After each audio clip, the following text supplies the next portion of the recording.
So I accidentally broke the internet that week. I mean, my internet, right? In terms of the grand scale of the World Wide Web, nobody gives a damn. But in my life, I did this tweet that has popped up on the screen now.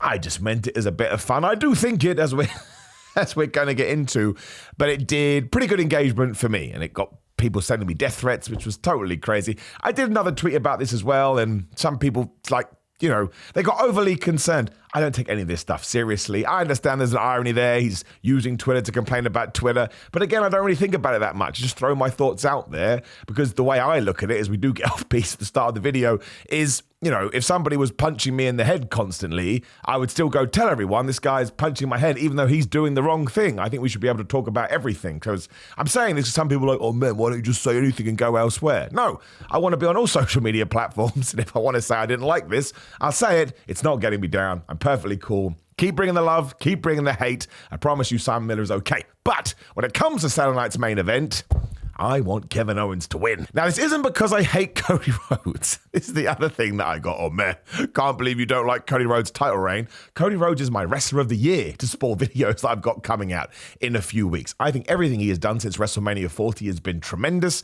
He is the face of the company. He is a stalwart. His merchandise numbers and all that nonsense are through the roof. He's a proper babyface, and that makes me so happy, and he's a good guy, and I root for him, and I want him to do well. But at the same time, I'm a wrestling fan, and I want chaos and nonsense in my life. And when it comes to Kevin Owens, I just think it would be a cool thing to do. I don't think he has to hold the title that long. I don't think it affects anything going into WrestleMania. I don't think it's going to all of a sudden see business fall through the floor because Cody Rhodes loses the title for a little bit. Especially because we have that November 6th Netflix debut, whatever you want to call it. Saturday night's main event, I believe, happens on the 15th of December. That could be wrong. It's around about 3 weeks before the Netflix thing. So I think Kevin Owens can win there. It can be through shenanigans. It can be because Randy Orton comes back and screws up and accidentally screws over Cody Rhodes, which was what he was trying to do. Can do it however you want. Cody Rhodes can be shot with a gun in the knee. And then Kevin Owens pins him, which actually would tie back into Bash at Berlin or wherever they did have that first fight. But I think Kevin Owens just having a mini title run before then you do the big switcheroo back on January. Not only does it create a lot of chatter, but I just think it would be entertaining. And also it would, not that you need this, like Kevin Owens does not need a pat on the back. He has been rewarded or compensated, but he's great regardless whether he wins a championship or not. It's not like, oh my gosh, his legacy is ruined because he never won the world title again. But he has been pretty damn good for the last decade. So if we can kind of fit something in there before we do get to WrestleMania season with Roman Reigns and The Rock and who knows what else, I would just do it. I really, really would. And also, I don't like it. This is the thing I say all the time, and it's boring. When a wrestler turns heel and they don't get at least one big win. Why did you turn heel? Shinsuke Nakamura versus AJ Styles is the boring one that I go back to all of the time. Shinsuke started punching people in the balls, and that's all he was. He didn't get any victories unless they were so tainted, and he never won a championship. And Cody is not going to be without the belt, and you can't be lame and do a non-title match. People would hate that. So just allowing him to hold the championship, like I say, for 2 or 3 weeks while he's also falling out with Randy Orton. And if you did do that too, it then does fuel the fire for Cody Rhodes and Randy Orton, which is what we're going to do, be it before or after WrestleMania. And I just think it would be one of those shocks and one of those swerves that you could actually get away with, where it doesn't feel shallow and it doesn't feel like we just did it for the sake of doing it. I mean, there are going to be some supporters for it because there are some people that don't like Cody's reign. More power to you. You're allowed to have these opinions. But I also think there are a contingent of people, maybe that I exist with him, where we would like to see Kevin Owens just have one last run because we never thought it was going to happen, especially under the last regime. And he's doing such good work at the moment because we are nerds. Sometimes that does serve as a nice, good work, Kev. And you're going to get a championship run. And I also think that it would put him at a level, he's already at that level for me, but maybe for the wider audience, you can just get him into that upper echelon, which means in 2025, even when he does lose it, maybe he can start having feuds with other people and then have a whole different connotation to them because of what we did in late December. Now, look, if you came in here with a gun of your own and put it to my head, I would tell you that I probably think Cody Rhodes is going to win. And if I had to give you a definite answer, I'd say, yes, Cody Rhodes is going to win. Please do not put a bullet in my brain. But I don't think this is one of those situations where, for example, if AJ Styles had won back at Backlash, I understand it was close to WrestleMania, I'd be like, man, that's a stupid idea, right? It's a stupid idea. And it does, again, it's not really how long you've held a championship because Cody could come up against anyone. And I search my feelings and go, oh man, I don't think you want to do anything with that. And I feel that way about Kevin Owens. I think you absolutely could just create some noise and create some buzz going into the end of the year that doesn't actually upset anybody else's plans. Like somebody said, well, WWE will never do that because it means if The Rock then feuds with Cody Rhodes, what the flub are we going to do? It doesn't matter because by the time The Rock comes back, The Rock is probably going to be on that Netflix show, right? If Cody Rhodes wins that title back on that Netflix show, and then we see The Rock again in post-Rumble, maybe at the Rumble, that is a month removed. Wrestling moves so fast, no one's going to go, this match with The Rock doesn't feel as important anymore. Well, somebody will. But it's not going to take away the allure of The Rock versus Cody just because he's on his second title reign. Well, I don't think so. And I could be completely wrong. Maybe it does feel like it's flushed down the toilet. But I don't think we need to get into a world in wrestling where every single person has to hold the title for 1,316 days before we start going, yeah, you've got this, bro. You're absolutely smashing it. And if anything, if Cody Rhodes is the beloved babyface that I believe him to be, he should be able to survive anything, like a Stone Cold Steve Austin. The only thing that derailed Stone Cold Steve Austin is that we turned him heel before we should have turned him heel. And he could have continued to win and continued to lose and nobody would have given a damn. Don't forget, Steve Austin won his first title in March or April 1998. I think it was in March, that WrestleMania.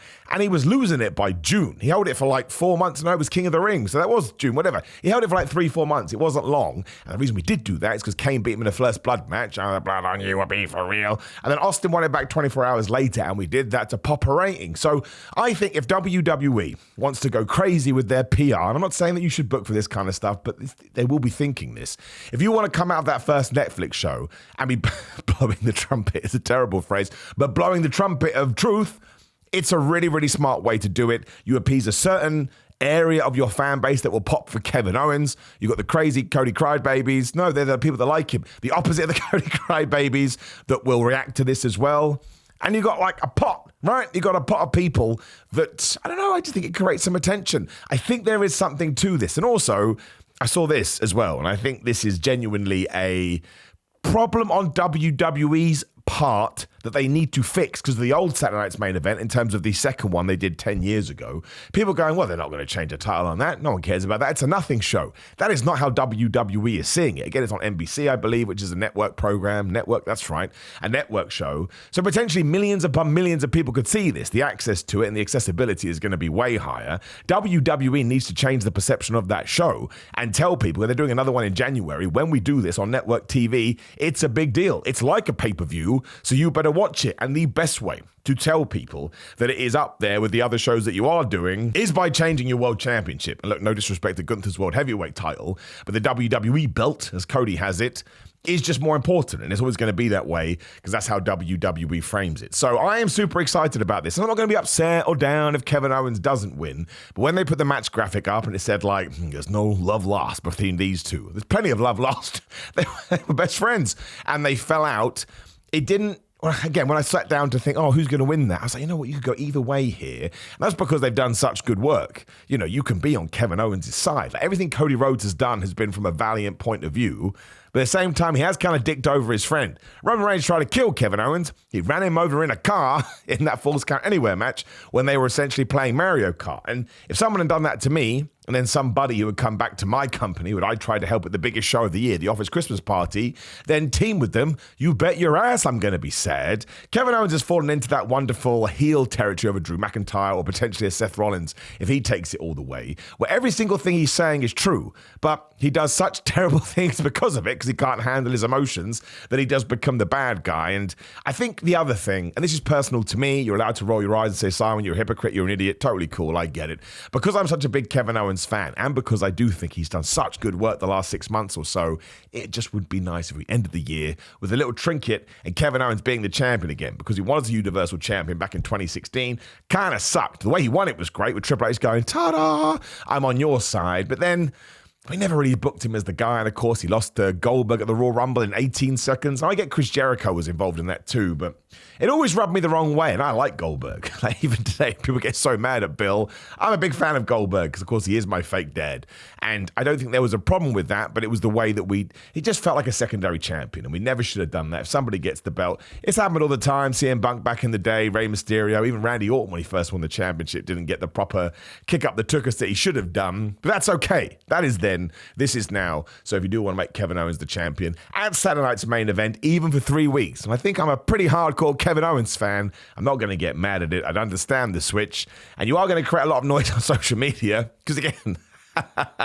I found this out by complete fluke. And just to underline all that, because people do get not confused, but maybe we just react too hard. You can tell me I'm wrong. You can tell me you hate me. You can tell me I don't like my content. You can tell me I'm broke. You can tell me that I don't mean anything. All that's cool. The stuff I don't like is when it gets personal and people send me death threats and crazy things like that. And listen, my gut reaction to that is to shine a spotlight on it and say to people, I don't like this, but you can keep doing it because it's a free country, it's a free world. I'm not going to do anything outside of that, but I am going to advocate for Kevin Owens beating Cody Rhodes at Saturday night's main event, but it's a win-win for me because if KO does do it, awesome, and if Cody continues on his title reign, you damn right. I don't care what you negative Nancy's are saying. Cody Rhodes is a tremendous champion, and I love Cody Rhodes, and one day all the great things Cody Rhodes has done for pro wrestling is going to get out there. They believe you me. If you love Cody Rhodes now, you love me more. Now, of course, please do like the video, share the video, and subscribe. Click the notification bell and click the video on the screen. All the links and everything is down there in the description. Just click all of it and see where it takes you. You never know. Otherwise, grillermind.com/Simon. Use code Simon to get 10% off. If the Black Friday sale is still going on by the time you're watching this, it's up to 50% off, free shipping, worldwide shipping, and all those kind of a thing. Come give me a follow on all social media, Simon316, including Blue Sky, Simon Miller on Cameo, Simon J. Miller on TikTok, ProWrestlingTees.com/Simon Miller. Buy yourself a t-shirt. It puts a smile on my face. They're probably doing a Black Friday sale as well, so make sure you take advantage of that. And let's just keep enjoying wrestling. Let's keep fantasy booking. Let's listen to other people's opinions and be like, hey, man, I don't necessarily agree with that. Here is my take, because wrestling is meant to make us feel good, and wrestling is meant to make you have positive feelings in your loins. That's a terrible thing to say, but I appreciate you, my friends. Goodbye.